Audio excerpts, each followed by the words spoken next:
Shalom, peace and blessings. My name is Nuria Yasha'Allah. Thank you so much for joining me again here at the Light of the Lord Prophecy channel. So I hope that everyone is staying encouraged. I have been counseling a lot of sisters, and there is a huge increase in spiritual warfare among true Israel, among people who have a heart towards the Most High. So just you all stay encouraged.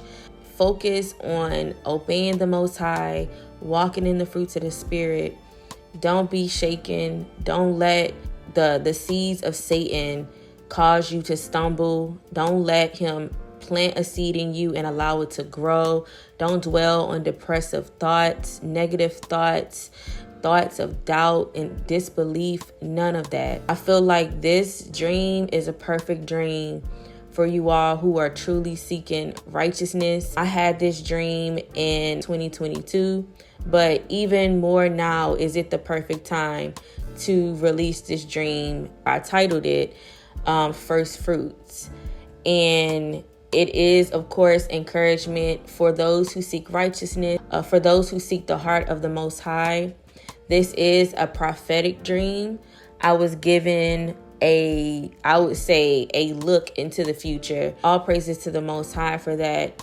You know, although the Lord gives dreams of warnings, of judgments to come, the Lord will give us dreams on what we're battling in our own walks that we may need to tighten up on.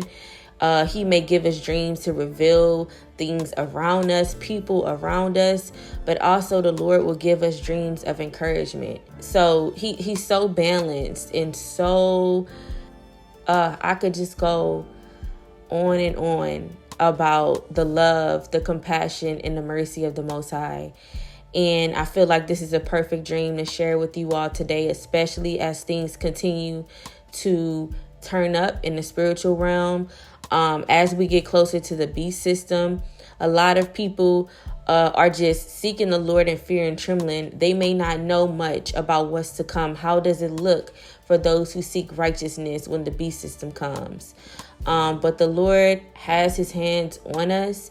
He's leading us day by day, and everything, all the work that we're putting in today is not going to go in vain. Don't let Satan come to steal, kill, and destroy. Don't let him steal your destiny. Don't let him destroy your relationship and your bond with the Father. Don't let him destroy all the growth that you've done in the spiritual, as far as growing spiritually, maturing spiritually. Don't let him dial that back. And now you're back in a position of second guessing and thinking that, you're not worth it, and all of these different things as far as you and the Most High and your relationship with the Most High. Don't let Satan come in and tear a wedge between you and the Father, because that's his mission, that's his goal. And the devil is a lie. He a full-blown lie. So with that being said, y'all know I don't like to do long intros. This is a beautiful, beautiful dream from the Most High. And I'm going to go through the dream and break it down in portions so that I can give you all the interpretation, so that I'm not saying the whole dream and then giving you the interpretation at the end, and then you forget certain symbolism that are like big markers and indicators, because there's a lot of symbolism in this dream. And once you all hear this dream and we go through it, you'll understand and you'll appreciate it. Now, with that being said, I'm going to get off my intro rant and hop into the dream.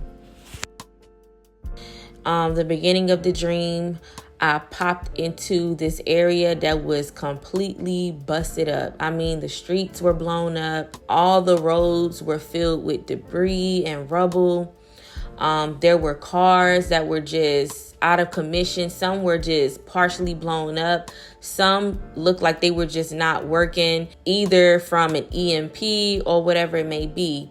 But it was definitely a lot of chaos going on. I knew immediately that I was in the period of the beast system. The Lord gave me that understanding and revelation of what time I was in, what I was seeing, etc.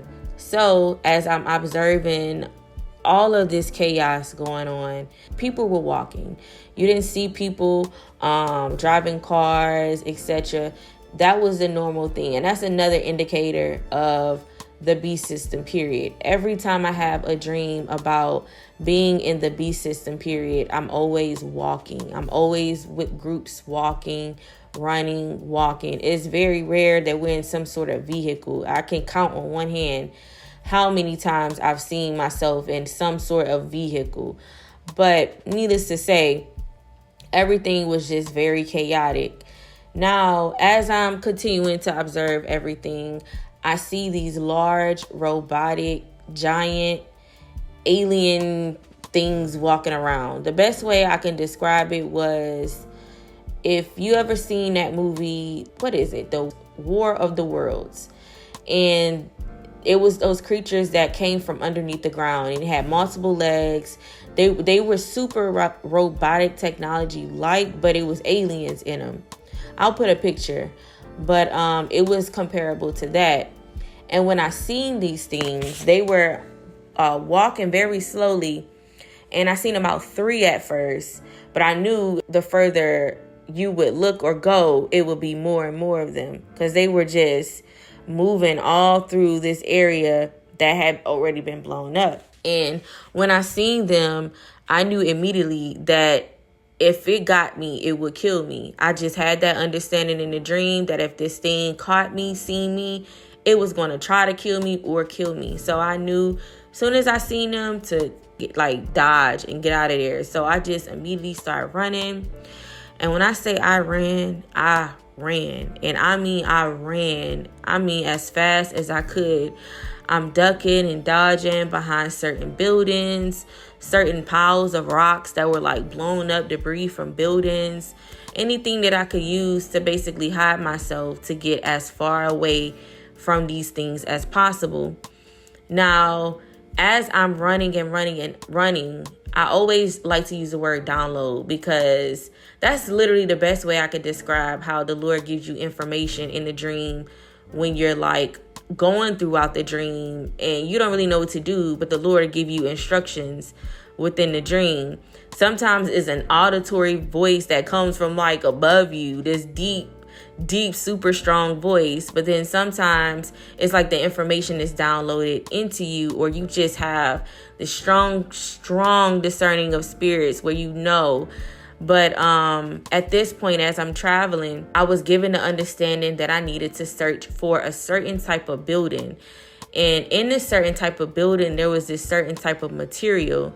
And this building material was made of a substance that, what I learned from the Most High, the creatures or this technology, that they wouldn't be able to scan through this material. So therefore, you can hide a little bit better because they could scan through buildings, they can scan through certain things, they can sense body heat. So I knew this information in the dream. I spoke on this a little bit more in the They Are Coming alien invasion prophecy.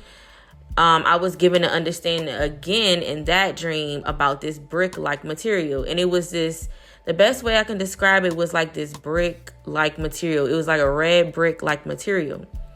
So I'm continuing on. And as I'm traveling, I'm coming across a few people here and there, and I'm sharing this information with them.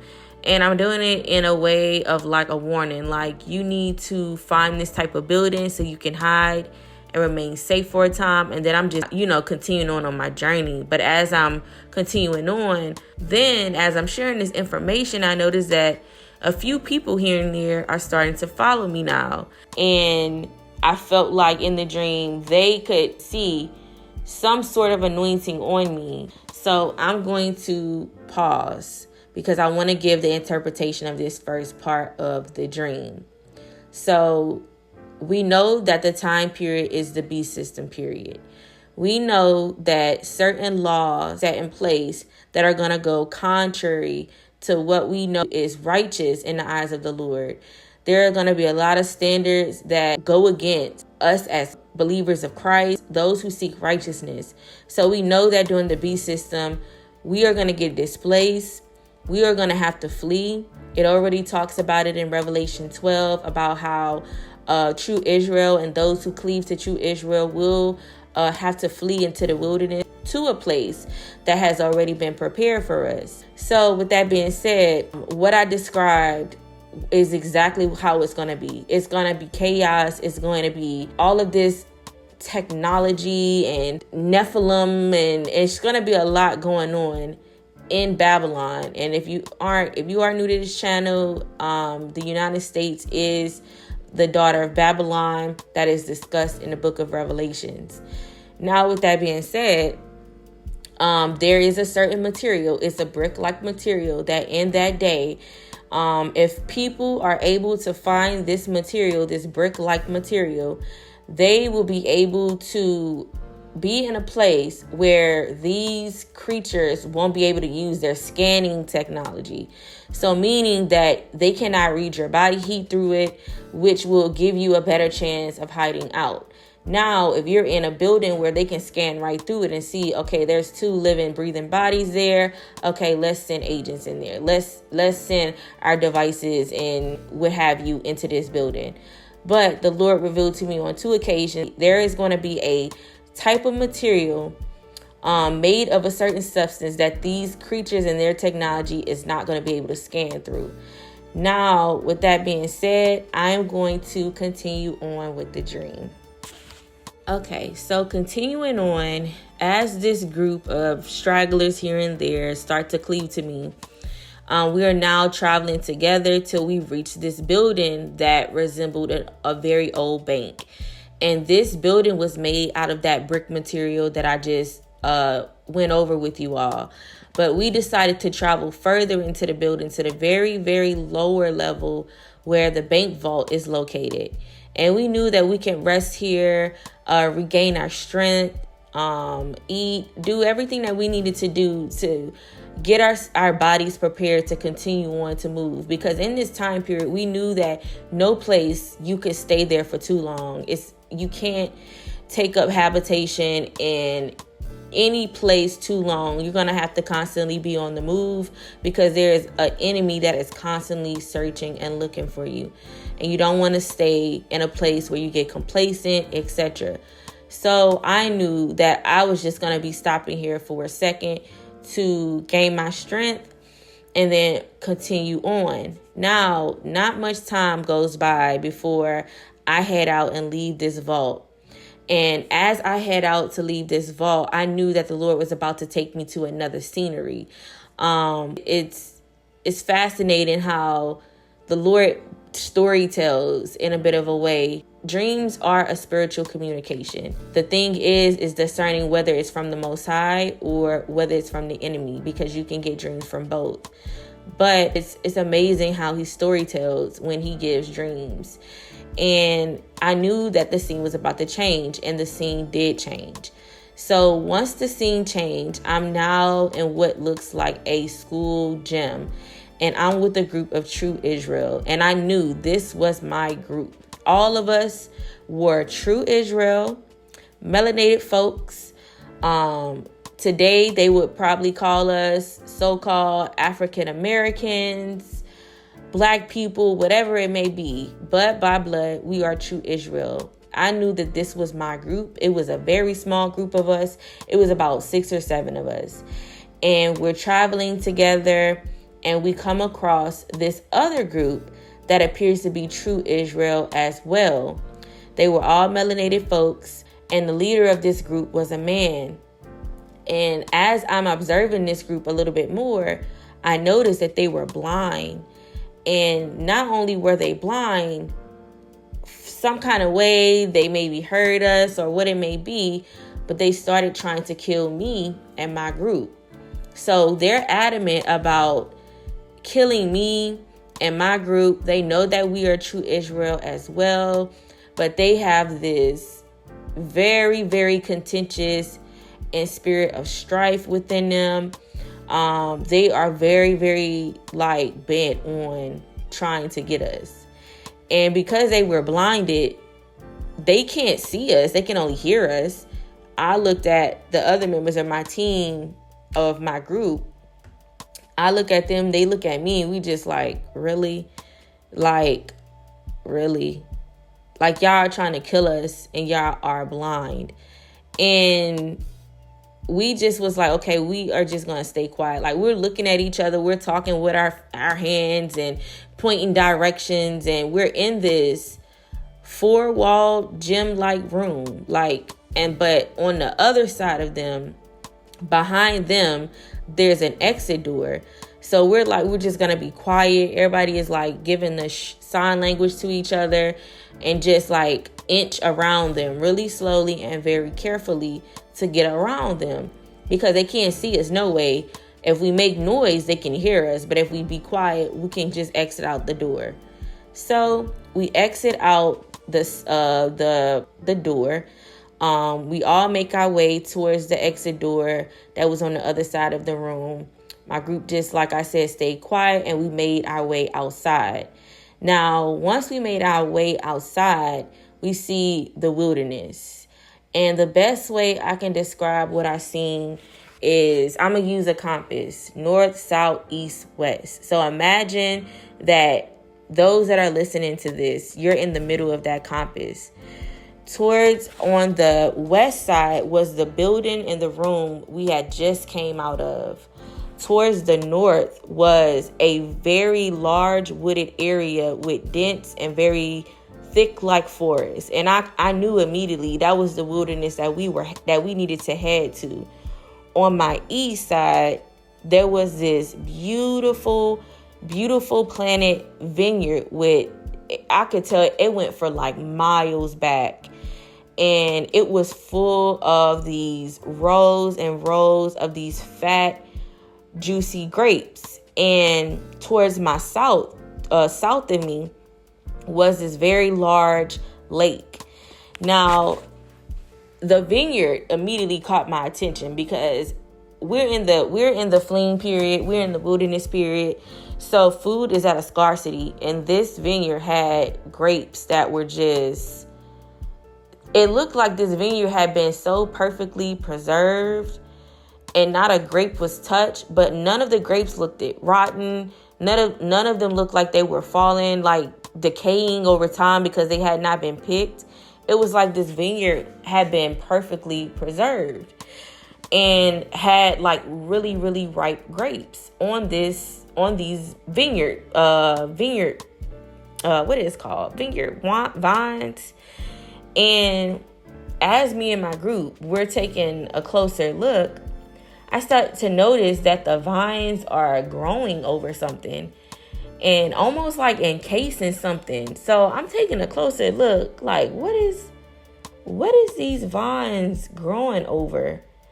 And as I take a closer look, I see that there's melanated folks who I would describe who were in very old or dated clothes. Some look like they had on slave attire, like from the slavery days of our ancestors, that distinct attire for that period. A lot of them didn't have on clothes, but you couldn't see their privacy areas. It's like I knew that they didn't have clothes, but they were being covered perfectly in these grapevines.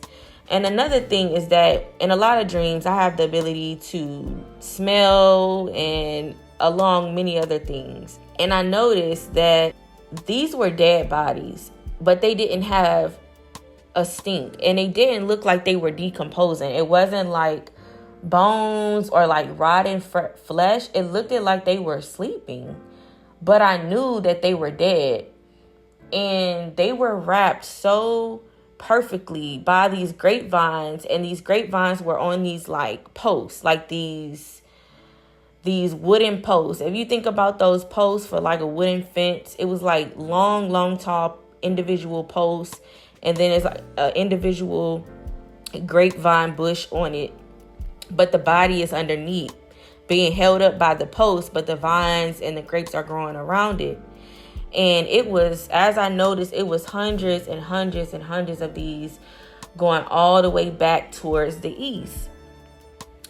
And like I mentioned, there was to the south, towards the south, right next to the vineyard, there was this large, beautiful lake. And I'm going to pause so that I can give you the interpretation from what we went over so far, because this is a lot of symbolism. So I want to pause here so I can give you the interpretation of what I just seen. Okay, so when I asked the Most High about the interpretation of this particular part of the dream, y'all could only imagine when I brought to the Lord, I'm like, Lord, what was that? What the bodies being preserved on the vineyard post, but they didn't look decayed. They looked like they were perfectly preserved. And I just went into a powerful prayer asking the Most High to help me to understand what he was showing me. And then immediately he led me to the parable of the husbandman in the vineyard. I will go over a quick recap, but it is one of the parables from one of the Messiah's teachings.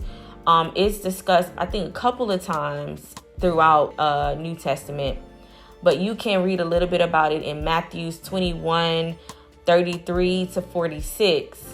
And to give you a quick recap of the parable, it's basically when a householder or land, and the Messiah was teaching this parable, basically discussing how when a householder or the owner of a land planted a vineyard, then he left it in the hands of the husbandman. Then he went away to a far country.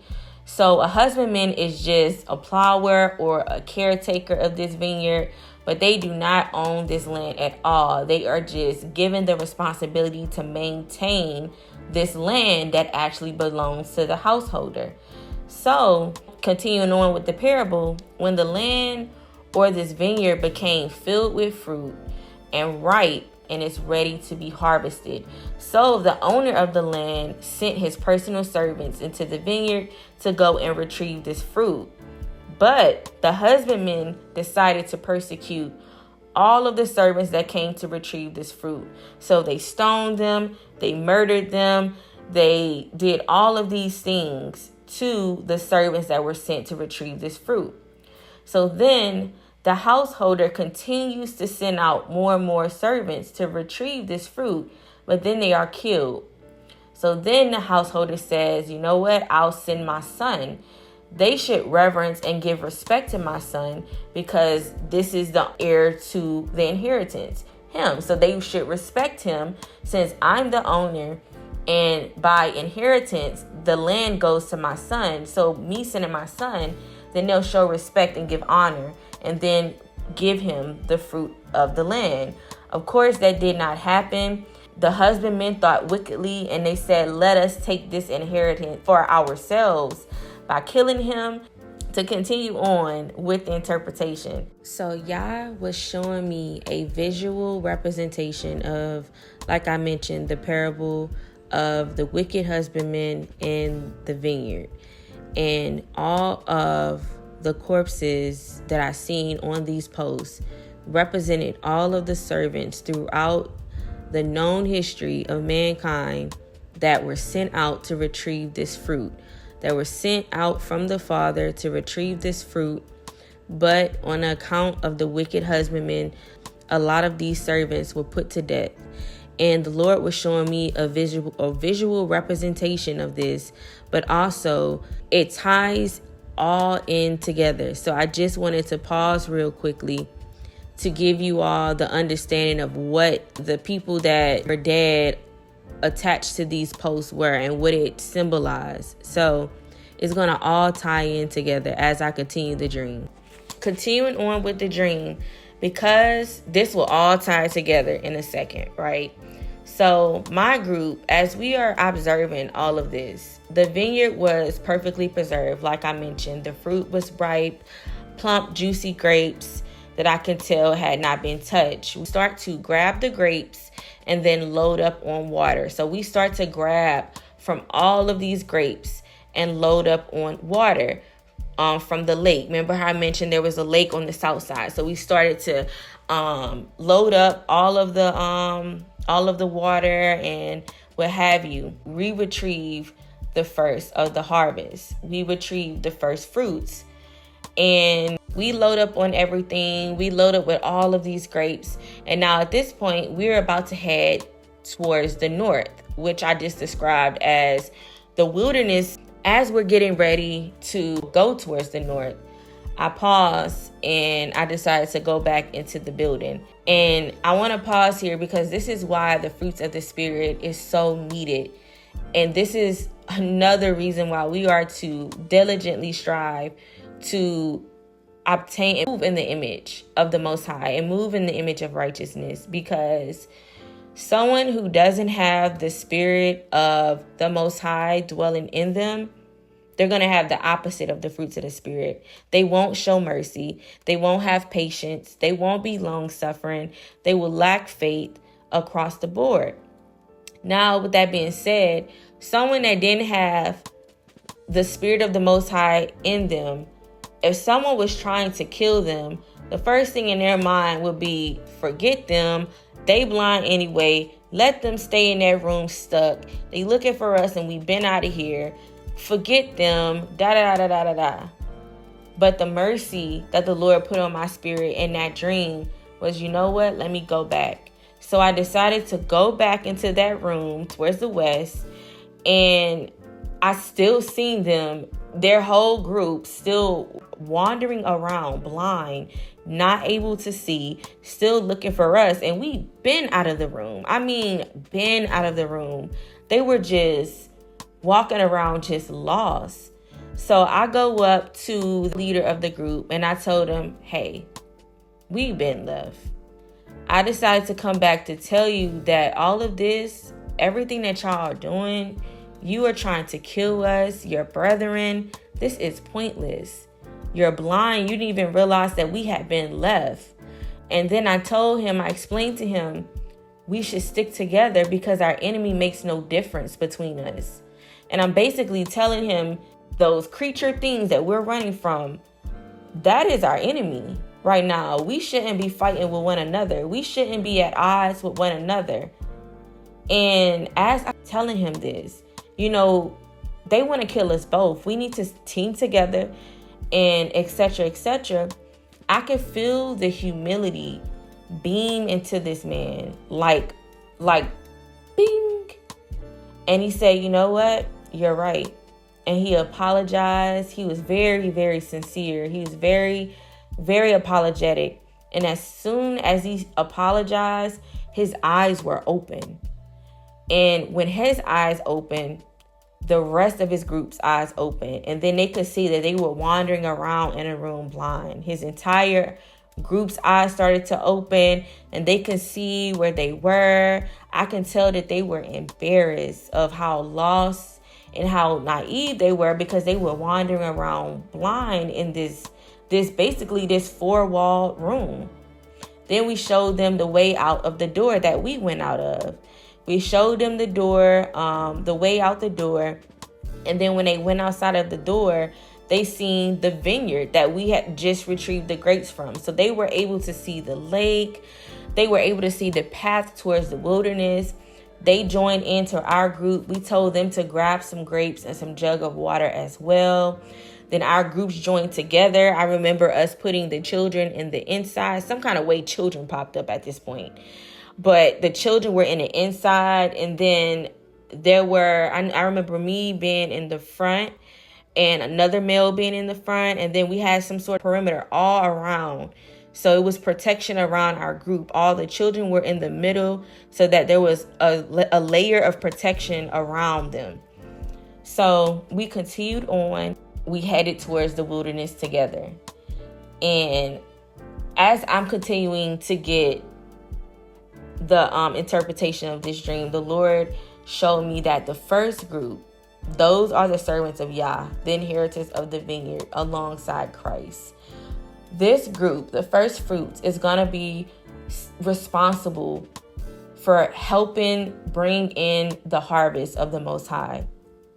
They are going to be responsible for end-time missionary work, end-time wilderness work, meaning that during this beast system, there is still going to be a group of people that have already been set aside for this specific calling to do work in the end time, specifically during the beast system time, specifically for that last little bit of remnant, that's that last little bit, that one sheep that went away from the 99, to grab those in. That second group was representative of a lot of folks that are going to be blinded all the way up into that day. All the way up into the very last hour, there are going to be folks that are going to be blinded. But through the Most High's mercy, through his grace, through his compassion, if you have humility, because notice how when the guy from the second group, he had humility, then was his eyes open. Humility, going before the Father and saying, you know what, I can't do this by myself. I can't understand this by myself. I don't have all the answers. I don't know all the answers. I don't have the true path unlocked. I need your help. And you need to wait on him to give you help. And not think yourself to be wise to then usurp the authority back from the Most High, if it even be possible. Another thing is the fruits of the Spirit is so imperative. For those that are seeking righteousness, you have to strive to be in the image of the Most High, the image of righteousness. Yes, you have to keep the laws of God. But if the first covenant was without fault, it would be no need for another. Meaning that although the children of Israel had the first covenant, they had the laws of God, it still did not perfect them and return them back to the image of Christ. They were still dealing with stuff. So when Christ came, he showed us, yes, keep the law, but also this is how you actually return back to the image of righteousness. Because we were created in the image of the Most High. And the Most High is righteousness. But through corruption, we got corrupted through sin. So now we have to return back to that image. And we need the fruits of the Spirit. You have to be patient. You have to be long-suffering. You have to show mercy. A lot of folks want to claim the anointing of the 144,000, and you have no mercy. How can the Lord trust you with spiritual abilities and you don't have mercy? How? You have to have mercy. Before you're giving power that is unimaginable to the human mind, he has to be able to trust you with those abilities. Because if not, if you don't have these righteous attributes, you're just going to be like the Nephilim. They have abilities, but they're wicked in their ways. They don't have mercy. They don't have no love in them. They're corrupted. They use their powers for wicked and mischievous deeds. You need the fruits of the Spirit. If you're full of hatred, how can you claim the anointing of the 144,000? How can you claim the anointing of being an end-time leader? There's so much hatred going on as far as who can or cannot serve God. And you believe that you are going to be an end-time leader. But you're telling someone else because of their nationality that they cannot serve my God, they cannot serve my Father. Anyone who strives for righteousness, they're good in my book. I don't care how you look. I don't care what you do descend from. As long as you obey my Father according to the standard he's laid out. As long as you obey and walk like Christ, you're good in my book. Who am I to hate you because you came out the way that you are? It's so many people who are trying to condemn everyone else and want to claim to be a part of this end time group, the first group that's going to be responsible for gathering those last few stragglers that are going to be given gifts on a thou wow through the Holy Spirit. Because of the times we're in, we're going to be up against technology that is going to be just out of this world. We're going to be up against Nephilim, demons, spirits in the physical realm. All of these things.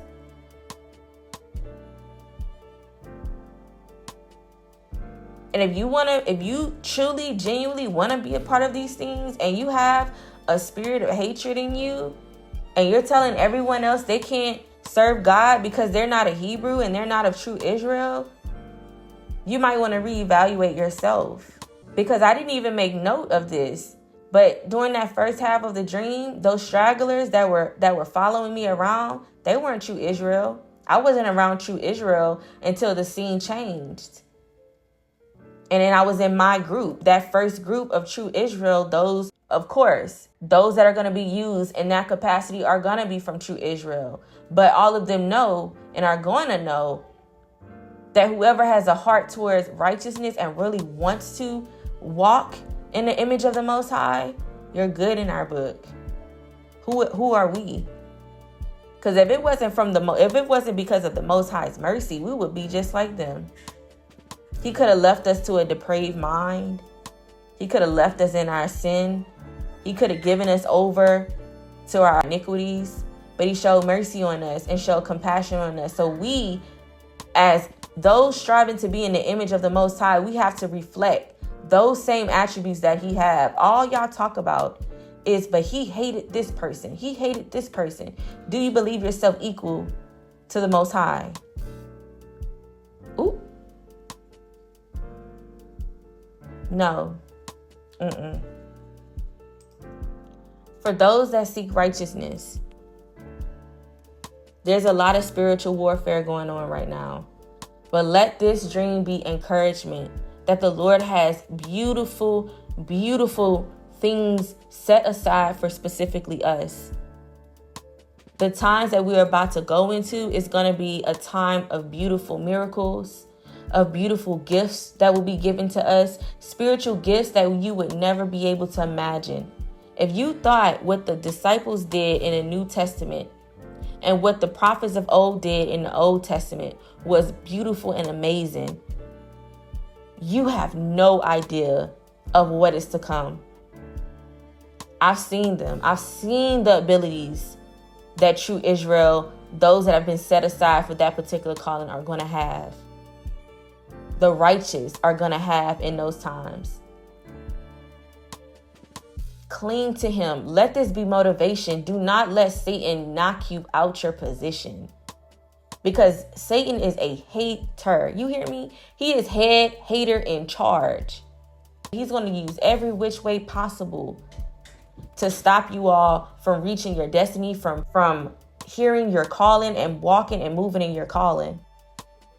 He's going to send every vice possible. He's going to use your own emotions. He's going to try to plant seeds and thoughts into you that are not even your own, and hope that it grows, and just watches and watches and watches and sends a monitoring spirit to just see if the seed grows. You got to shoot stuff down.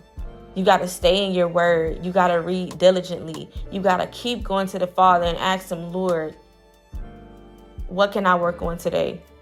What do you need to cultivate in me? Plant in me righteous seeds and help me grow it. Help me. That's humility. Go to him in humility.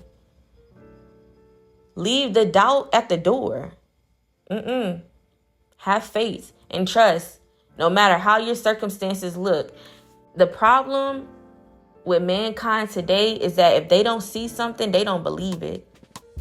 That spirit of unbelief is disgusting in the eyes of the Lord. Because the way the Lord operates, it'll say, this will be. You have been set aside for this. You're going to get this. And everything in your life is going to look like it's not going to happen. All of these circumstances are going to happen. That's going to be like, how the heck is this going to happen? He said this is going to happen, but the circumstances is just not connecting. But that's the test. That's the proving process. Do you have faith? Yes or no? Because somebody who has faith, I don't care how the circumstances look. I don't care if the freaking sun drop out of the sky. If the Lord says XYZ is going to happen, I'm going to believe him. I'm going to trust him. I'm going to just keep on moving. That's faith. This is encouragement to those who seek righteousness, that a time is coming for us. A glory is coming for us. Christ is coming for us. So don't let none of these things shake you out of what you know is the right path. Don't let it shake you off the narrow path. Don't let it shake you back to the broad way. Don't let these things shake you off into a depressive state and suicidal thoughts and thinking that you're not enough and that you've done so much that God doesn't want to deal with you anymore. That is a lie from Satan. It is his good pleasure to give you the kingdom. So where did the thought come that he was just fed up with you? If you diligently seeking him, if you diligently trying to do right and you just keep falling off, but you keep getting back up, where is that thought coming that he's done with you? 2. That's from the enemy.